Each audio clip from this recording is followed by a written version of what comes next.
masalah literasi ini problem ya. Untuk anak-anak muda hari ini. Tantangannya berat sekali sebenarnya kita, bukan generasi Gen Z, karena menurut aku Gen Z itu dalam posisinya nggak bersalah. Yang bersalah itu adalah kita yang harus bisa memfasilitasi kebutuhan mereka untuk ada yang salah. Aku balik lagi-lagi nih, sistem pendidikan kita ada yang salah di sini.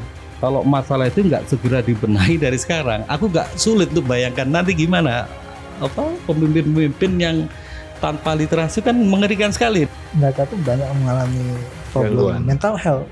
Problemnya sekarang kan minatnya itu nggak ada gitu loh.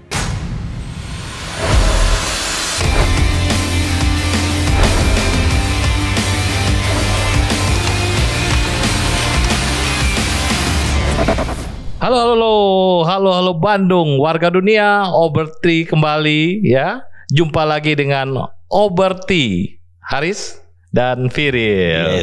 Ya, Gen Z. Mantap ya. Pembahasan Gen Z nih, Bung Haris. Ya. Ini tentunya kita dalami lagi ya. Nah, ada sesuatu yang ini masih asumsi bahwa Gen Z untuk mendalami suatu literasi yang kompleks itu nggak terlalu nggak terlalu tune in gitu. Gimana nih Bung Haris? Ya, ini memang membahas Gen Z ini selalu menarik ya. Jadi, isu hangat. Sehangat kopi kita malam ini. Kopi dari Bang Andi dari Gayo. Ini acara ini sponsor oleh Bang Andi dengan kopi Gayo. Sarandi. Nah, ini adalah Bapak angkatnya Firil. Oke, kita lanjut ya. Oke, jadi memang masalah literasi ini problem ya. Untuk anak-anak muda hari ini. Karena itu tadi di sesi sebelumnya sedikit sudah kita paparkan ya. Jadi anak-anak muda hari ini itu memang banyak terdistrak ya dengan gadgetnya itu. Karena informasi sangat melimpah dan semuanya menarik. Semuanya menarik, semuanya update. Jadi itulah yang menyebabkan kan kalau kita baca buku kan itu kan harus menyepi, menyediakan waktu khusus, berkontemplasi, ngelamun kan. Nah itu nggak banget deh Gen Z itu kan, yang sangat dinamis, yang frame ke frame perubahan peristiwa itu sangat cepat ya. Nah, tapi kalau menurut aku itu harus di treat ya secara khusus ya.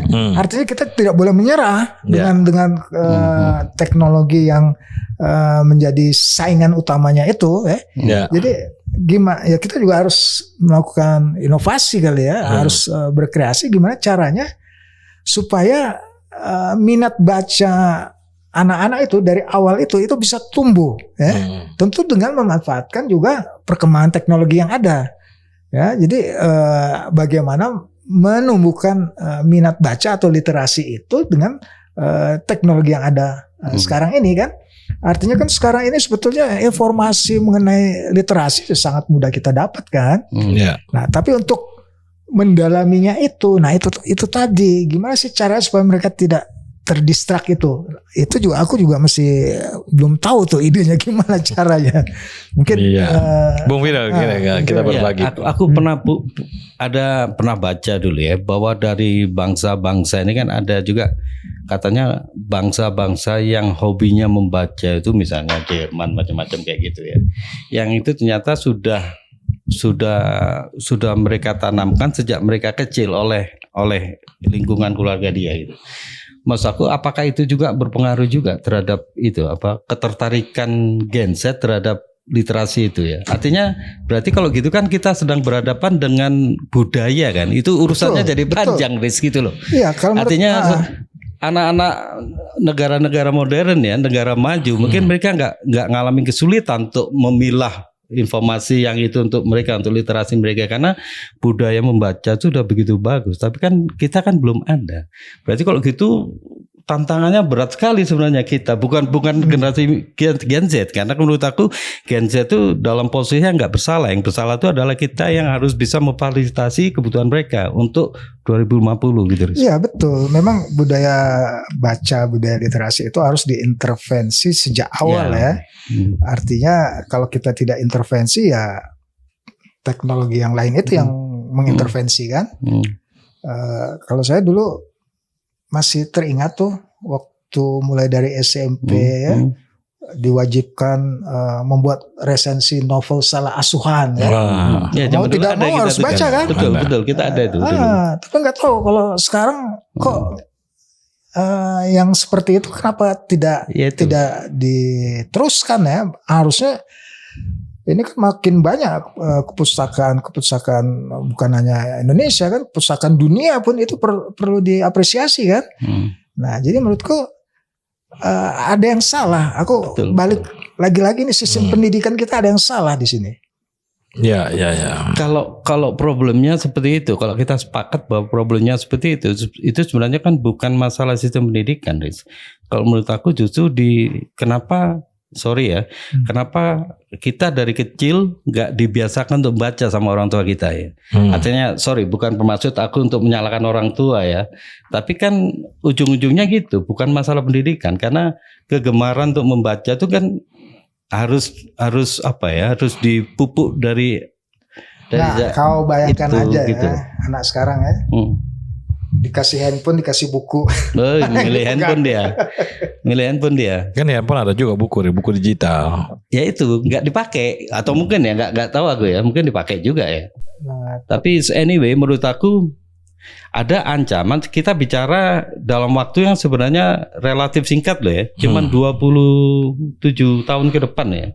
2027 tahun ke depan yang anak-anak sekarang masih ABG, mereka akan jadi top pimpinan di negara ini gitu loh. Artinya kalau menurut aku masalah literasi itu adalah masalah mendasar untuk kebutuhan intelektualitas bangsa ya. Kalau masalah itu nggak segera dibenahi dari sekarang, aku nggak sulit untuk bayangkan nanti gimana pemimpin-pemimpin yang tanpa literasi kan mengerikan sekali, Riz, gitu loh. Iya makanya aku juga nggak kebayang gitu ya. Artinya kan ngeri itu. Top leader itu kan harus punya pemahaman tentang manusia yang komprehensif ya. Nggak mungkin cuma tahu manusia tuh dari berita-berita TikTok yang itu manusia tuh kayak gini kan. TikTok tuh banyak banget, cepet banget kan. Tapi kan memahami manusia dengan hitungan film-film singkat berapa detik saja itu kan beda kan, ya dengan baca ya. Iya. Jadi itulah tantangan Gen Z hari ini yang harus diselesaikan itu. Iya, harus diselesaikan. PR besar. Ngeri. Kalau nggak nanti manusia Indonesia itu nggak kebayang gitu ya. Mungkin hanya memahami manusia. Tapi dengan kita mencoba kita harus fair juga sama generasi muda ya, sama Gen Z. Kebetulan ponakan tuh ada 4 yang masih seusia Gen Z. Ku amati ternyata masalah kepekaan sosial mereka itu tinggi loh, Riz. Ya ada positif nih. Iya. Keponakanku, mereka sering termasuk untuk yang waktu demo kemarin, mereka ambil bagian, tapi dengan cara mereka, gitu loh. Gimana caranya deh? Cara mereka itu dengan di grup mereka diskusi, nggak turun ke jalan. Kalau turun ke jalan juga dia ambil yang fancy gitu, artinya nggak. Kalau demo zaman kita dulu kan harus teman-teman gitu kan, mereka nggak. Artinya sebenarnya ada harapan gitu. Platform sosial media. Terus ngadain kegiatan sosial juga sering mereka, tapi dengan gaya-gaya mereka, artinya gaya mereka itu yang satu, mereka sangat modernistik betul emang. Jadi rapatnya itu juga benar, terus pengorganisasinya benar, artinya tahapan-tahapan untuk menyelenggarakan acara bakti sosial itu benar gitu loh. Artinya sebenarnya nggak blank-blank amat generasi Z sekarang. Nah makanya aku tadi bilang bahwa mereka bukan dalam kondisi yang disalahkan dan kita nggak boleh menyalahkan mereka gitu loh. Yang seharusnya dilakukan oleh pemerintah sekarang itu adalah pemerintah atau negara itu harusnya bisa menutupi kekosongan yang sekarang dialami oleh generasi Z. Apa? Banyak itu, salah satunya literasi itu, ya kan.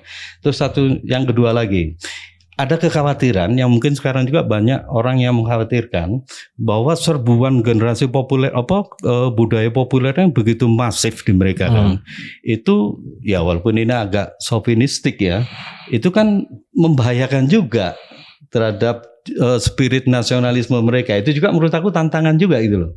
Artinya ya aku nggak menyalahkan kayak misalnya mereka begitu gandrung dengan budaya populer K-pop ya, karena memang seperti kata Haris tadi Mel, budaya K-pop, budaya populer itu emang dikemas dengan warna-warna yang meriah, dengan bahasa-bahasa yang renyah, membuat mereka jadi menyukai itu gitu. Ya kan, ya gitu. Jadi tetap menurut aku harus dibangun, artinya kayak satu aja lah yang berapa bulan yang lalu juga udah mulai populer juga. Kesadaran mereka tentang sejarah bangsa ini juga masih minim. Jangan jauh-jauh ya. Mungkin batasan yang mereka kenal tentang tokoh sejarah paling sebatas Soekarno sama Hatta. Aku nggak yakin bahwa mereka tahu siapa itu Tan Malaka. Ya. Aku nggak begitu yakin bahwa mereka tahu siapa itu Syahrir. Atau siapa itu tokoh-tokoh zaman dulu yang begitu hebat kayak gitu kan. Kecuali dia kuliah di FISIP, masa nggak dia tahu. Kecuali iya. Kalau kuliah di FISIP tahu dong. Iya. Nggak maksudku yang umum. Kalau dulu kan pemahaman kayak gitu kan pemahaman umum. Iya. Gitu. Jadi gimana? Biar maksud aku biar obrolan ini mungkin didengar sama teman-teman atau mungkin pemerintah juga dengar kan. Paling tidak apa yang benar menurut kita yang harus dilakukan oleh negara atau pemerintah untuk mengisi kekosongan. Nah, atau jangan-jangan ya kalau aku berpikir ya, kalau kreativitas itu kemampuan mereka mengembangkan ekonomi kreatif, kalau itu aku tidak ragukan. Ya, itu betul. Aku setuju. Artinya banyak produk-produk kreativitas mereka yang ya kita mungkin terkaget-kaget juga kan ya. Iya. Artinya nah, tapi seperti itu tadi mungkin ya cara mereka memahami dunia ini terbalik. Dalam arti mereka terpapar kondisi kekinian dulu, mentok dulu ngadepi masalah, udah tuh baru belajar ketemu masalah, misal dia tergoncang untuk memahami masalahnya itu, ya mungkin baru dia butuh literasi kan, problem aku kan. Dia butuh untuk stimulus untuk dia belajar gitu. Dia kepentok tuh, gimana nih gitu. Nah, itu bisa juga. Mereka belajar atau mendalami literasi itu sesuai kebutuhan. Nah, terus ada satu hal yang menarik ini. Ya sekali lagi aku belajar dari yang ponakanku yang 4 itu. Kulihat anak-anak sekarang itu lebih independen. Mungkin karena mau nggak mau ya orang tua harus menyesuaikan dengan zaman ya. Artinya pendidikan itu juga ditanamkan di anak mereka. Anak sekarang tuh lebih independen. Kalau zaman dulu kan dikit-dikit tergantung sama mamanya. Sekarang enggak gitu.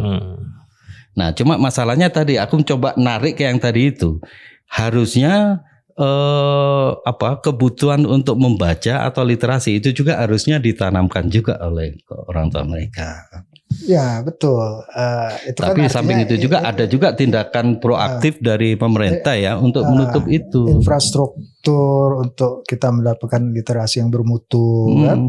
Misalnya kayak di kota-kota provinsi atau kota kabupaten itu harus ada fasilitas perpustakaan yang layak lah ya, berkelas gitu kan.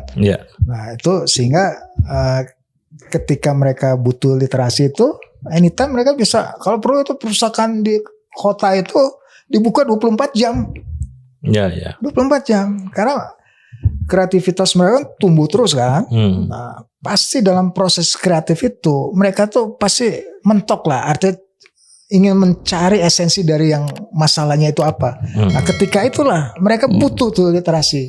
Jadi menurutku mereka butuh literasi itu ketika mendapatkan masalah yang tidak terpecahkan dengan informasi yang singkat-singkat itu kan. Itu sebenarnya kebutuhan itu bisa diciptakan, dibenturkan aja saat mereka ya di-create itu.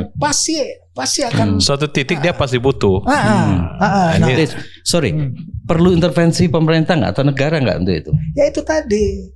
ciptakan infrastruktur. Bukan maksudku selain itu, kalau itu udah selain infrastruktural ya, maksud aku apa regulasi atau apa untuk misalnya sistem pendidikan di evaluasi total atau apa gitu. Karena kalau menurut aku ya, tanpa ada intervensi negara, aku yakin gempuran budaya populer ini terlampau hebat, pasti akan kalah. Kalau menurutku itu aja kayak ya kalau pemerintah memang care ya kuncinya itu. Ini literasi bermutu kelas dunia itu harus bisa diakses oleh semua anak-anak muda itu kan. Yaitu perpustakaan itu harus berkelas. Di perpustakaan itu mau cari misal sastrawan kelas dunia dari mana aja itu ada. Jadi harus betul-betul didesain gitu loh. Artinya bukan cuma buku ece-ece aja yang menu-menu perpustakaan itu kan, tapi memang yang up to date, yang itu menjadi istilah mereka kalau mereka ingin melakukan kreativitas, inovasi, mereka tuh punya bahan referensi yang lengkap gitu loh. Nah itu aku pikir itu sangat membantu. Ya, jadi sehingga istilahnya betul-betul untuk berkreasi itu istilahnya ya modal dengkul aja dia bisa menghasilkan produk apa aja kan, karena semua bahan-bahan untuk mendukung kreativitasnya itu sudah tersedia, dengan mudah kita bisa dapatkan gitu. Ya, bukan maksudku gini, sorry. Kayak misalnya gini, ada intervensi yang signifikan misalnya gitu. Kalau ternyata selama ini, sekali lagi aku sepakat sama kok, kalau itu care pemerintah ada ya. Kalau ternyata sekarang mereka anggap bahwa ini sudah dalam kondisi gawat gitu ya, 27 tahun kan dekat lagi ya. Misalnya kalau ternyata disrupsi selama ini begitu banyak di sosmed, kayak misalnya Cina bisa kok nutup Facebook. Kalau ternyata itu bisa mengganggu rakyatnya gitu loh ya. Apalagi ini generasi muda. Maksud aku tindakan seperti itu gitu loh. Itu kan konkret dan dampaknya pasti akan bagus gitu loh. Nah, tutup Facebook, tutup ini enggak. Dewi nonton di VPN. Tapi itu bisa di ini. Tapi nature Indonesia itu sepertinya tidak bisa. Kita tuh negara yang sangat terbuka. Secara geografis pun kita bukan negara kontinen yang bisa diisolasi kan.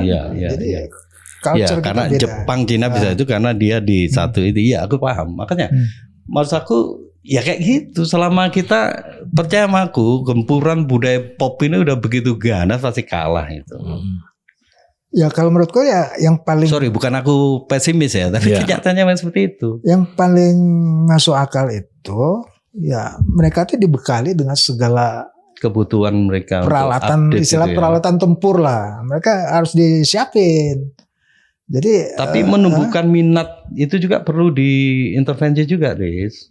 Selama ini kan problemnya itu. Kalau infrastruktur itu akan bisa selesai kalau minatnya itu kuat, mereka akan cari di internet banyak kok itu gitu loh. Problemnya sekarang kan minatnya itu nggak ada gitu loh.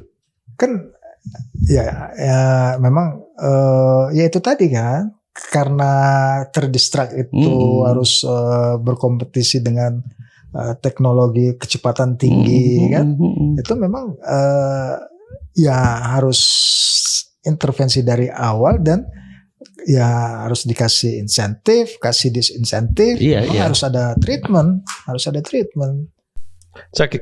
Inilah aku kira baik kebutuhan ya, nanti kebutuhannya ada, mereka malah trennya ke situ. Itu dia. Ya, kayak kita juga ada tren-tren gitu. Kayak dulu ada klub baca dulu kan, lagi dulu menjamur ya tahun 80-an. Film pendek kan, orang bikin film pendek semua. Ini belum nih masuk. Tapi kalau kebutuhannya ada, mereka pasti baca juga, belajar juga. Iya, karena tapi kita adaptif ya. Adaptif, namanya juga manusia. Dia pasti adaptif kan. Kita ingat gak dulu waktu kita mahasiswa 80-an akhir kan kelompok diskusi yang menjamur itu karena kebutuhan gitu loh. Jadi aku tren itu belum nampak sekarang itu loh. Budaya intelektual seperti itu. Nah, sebetulnya ini yang khas anak-anak Gen Z ini juga. Jadi dengan kecepatan teknologi informasi yang sangat cepat itu, jadi terkaget-kaget mereka secara psikis juga, secara kejiwaan. makanya mereka tuh banyak mengalami problem Gangguan. mental health. Ya. Karena istilahnya mungkin membedakan mana realita, mana ilusi itu menjadi semakin susah dengan kecepatan teknologi informasi yang demikian cepat berubah ini kan. Nah, jadi kan mereka perlu semacam untuk menyembuhkannya itu, untuk menyembuhkan problem-problem mereka itu. Nah, itu kan perlu semacam kontemplasi juga kan. Pada satu titik itu mereka butuh referensi, butuh ya mungkin kalau ngobrol sama orang malu atau malas kan. Nah, ya pada akhirnya nanti kalau ada buku-buku yang bisa memang menjawab problem mereka, itu pasti mereka cari. Nah, barulah dari sana kan. Nah, maka juga penulis-penulis juga harus memahami, artinya harus up to date juga dengan problem mereka, sehingga ya itu juga buku-buku yang muncul itu kita buku-buku budaya literasi, budaya nulis juga kan kita miskin juga produktivitasnya. Jadi terjawab tuh untuk menjawab. Atau gini Riz, ada pertanyaan lucu ini, artinya kalau mereka boleh nggak menginterpretasikan nasionalisme menurut mereka? Mungkin karena kita terbelenggu dengan nilai-nilai usang ya, bahwa nasionalisme itu harus seperti ini, harus sejarah, paham sekarang. Kalau mereka punya interpretasi tentang nasionalisme, jangan kau kira bahwa aku nggak peduli bersejarah, bahwa aku nggak cinta Indonesia misalnya. Mereka punya hak untuk itu kan. Jangan-jangan mereka punya interpretasi juga tentang nasionalisme versi mereka. Kalau kayak gitu? Nah, nasionalisme itu kan intinya itu kan sebetulnya mimpi bersama kan, tentang nation, gagasan nation ya. Waktu kita founding fathers kita tujuan Indonesia merdeka kan karena punya gagasan besar bersama kan, senasib sepenanggungan itu kan. Nah, kalau ditanya nasionalisme mereka, ya mereka tentu punya mimpi mereka juga tentang masa depan Indonesia itu seperti apa kan. Nah, artinya kalau aku sih percaya mereka pasti bisa menciptakan itu kan. Nah, makanya yang penting itu kan ekosistemnya, supaya mereka bisa berkreasi, bisa menjawab tantangan masa depan, dibekali dengan segala macam perangkat yang bisa mereka tumbuh kan. Jadi kalau aku sih optimis. Nah, tadi yang problem literasi itu sebetulnya juga tantangan juga untuk penulis-penulis yang bisa menjawab masanya kan. Kalau dulu salah asuhan, kayak dulu siapa yang nulis novel Kebundan itu, mana gak ada lagi tulisannya kan novelnya selain Megat, ya kan? Iya. Itu generasi yang gagal juga ya. Nah, artinya ya literasi itu kan selain yang baca yang menciptakan. Nanti ada seorang penulis generasi Z itu mewakili itu. Kita nunggu nih. Sudah ada nggak? Belum. Iya. Karena masih umurnya masih sekian kan. Milenial mungkin udah ada. Ada berapa tahun yang lalu anak masih SMP nulis keren itu. Aduh lupa. Coba lihat di Google. Ada dulu itu. Sampai bestseller Mel. Tapi sebelum Covid ya. Iya. Itu bisa. Kalau anak milenial udah mulai ada. Iya. Ya kan? Iya. Tapi kan artinya gini. Tapi mereka nulis ya surrealis gitu deh, yang halu-halu. Jadi gini, kita bisa menilai sesuatu itu kan salah satunya tuh dari karya. Nah, makanya kita sulit karena belum ada yang karya yang mereka bikin. Mudah-mudahan ada ya. Iya. Ya udah kalau gitu salah satunya itu aja. Nah, kalau yang agar mereka budaya untuk berkreasi, menulis salah satu.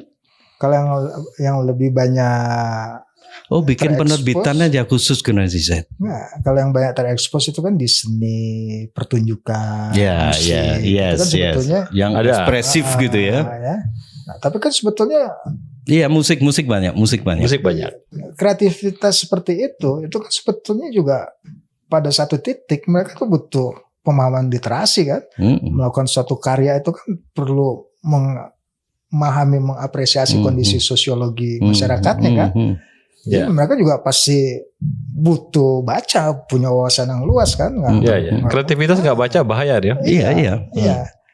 Tinggal kita nunggu aja siapa yang kira-kira penulis dari Gen Z gitu ya. Iya. Kita endorse aja siapa gitu ya. Belum perlu kita undang ke sini. Nah, Oke. Ya kalau dari sisi itu sih aku optimis ya. Pasti itu. Artinya ekonomi pasti ada, cuman kita belum tahu aja kayaknya itu. Ya. Oke, Bung Firil, ya, Bung Haris, ya. Nah, ini ke depan kita akan bahas lagi nih masalah potensi yang positif dari Gen Z ya. Betul. Untuk chapter berikutnya kita akan bahas tentang itu, ya. Ini menarik. Optimis sekali mereka pasti bisa. Warga dunia, penonton Oberti, ya. Inilah pembahasan kita kali ini tentang literasi Gen Z. Sampai jumpa.